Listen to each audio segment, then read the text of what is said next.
Do you know that the gas you use in your home every day, for cooking, for heating water, it actually comes from thousands of kilometers away, deep under the ocean? Yes, this is not a small thing.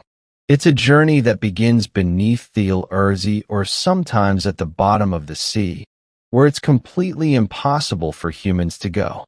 And this gas reaches directly to your home. But in between, so much happens that you can't even imagine. Today, we will talk about that entire story, which starts from a well and ends in your kitchen.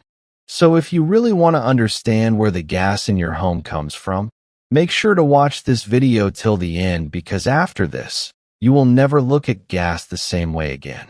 So first, let's talk about where natural gas is actually found.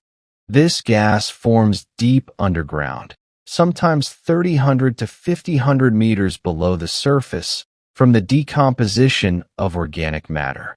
Millions of years ago, when animals and plants were buried underground, the intense pressure and heat slowly turned them into gas and oil.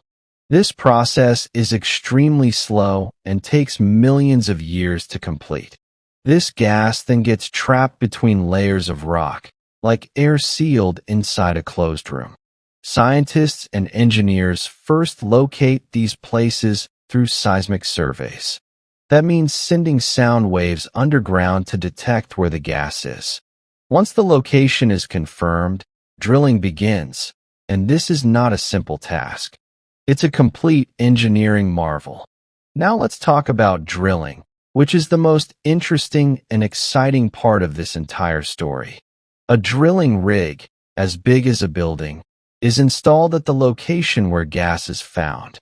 This rig inserts a long drill into the ground, and this drill doesn't just go straight.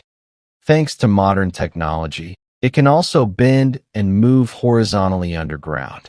When the drill reaches the gas reservoir, the pressure causes the gas to rise up on its own, just like when you open a sealed bottle and air rushes out. This gas contains many components: methane, ethane, propane, and several impurities. That's why it cannot be used directly. First, it has to be treated, cleaned, and processed so that it becomes safe and usable. From here begins the most dangerous and amazing process: converting natural gas into LNG, which stands for liquefied natural gas. Now the question is, why turn gas into liquid? The simple reason is that gas takes up a lot of space. If you convert it into liquid form, the same gas becomes 600 times smaller in volume. This means a large gas tanker's worth can be handled in a much smaller container, making transportation much easier and cheaper. In this process, the gas is cooled down to minus 162 degrees Celsius. Just imagine, we start shivering at minus 10 degrees Celsius. At this temperature, the gas turns into a liquid, a clear, transparent, extremely cold liquid. Then it is stored in special insulated tanks that prevent it from warming up. These tanks are so advanced that even if it's 40 degrees Celsius outside, the temperature inside remains the same. This was just the first part, friends. If you want to see the full journey, write part 2 in the comments and I will bring the complete story for you. Like the video.